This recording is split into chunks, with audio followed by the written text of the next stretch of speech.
ఆలు బగారా తయారీ విధానం. ఒక గిన్నె తీసుకో, అందులో నూనె వేసుకో. నూనె వేడెక్కాక చెక్క, లవంగం, ఇలాచి, సాజీరా వేసుకో.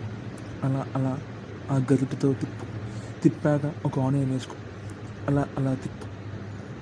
ఒక 4 to 5 మిర్చి వేసుకో. అలా అలా తిప్పు. ఆనియన్ పచ్చి వాసన పోయాక అల్లం వెల్లిగడ్డ పేస్ట్ వేసుకో. మళ్ళీ అలా అలా కలుపు. ఆ పచ్చి వాసన పోయాక ఒక 4-5 ఆలుగడ్డ కట్ చేసుకున్న పీసెస్ అందులో వేసుకో. అలా అలా కలుపు. ధనియాల పొడి వేసుకో.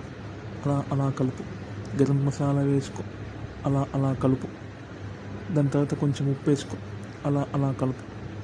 అలా అలా కలిపాక మసాలా ఆలుకి పట్టాక 1 గ్లాస్ బాస్మతి రైస్, నేను 1 గ్లాసే వండుతున్నాను కాబట్టి వేసుకో. మంచిగా కలుపు. బాస్మతి రైస్కి గరం మసాలా, ఆలు బాస్మతి రైస్ ఇట్లా గరం మసాలా కట్టాక 1 గ్లాస్ బాస్మతి రైస్కి 1 × 3/4 వాటర్ వేసుకో. అలా వేసుకున్నాక ఒక 5 minutes మీడియం ఫ్లేమ్లో ఉంచాక అలా అలా కలిపి మళ్ళీ ఒక 10 to 15 minutes లో ఫ్లేమ్లో వేసుకొని ప్లేట్లో వేసుకొని ఒక్కొక్క ముద్ద తీసుకొని తింటే ఉంటుంది.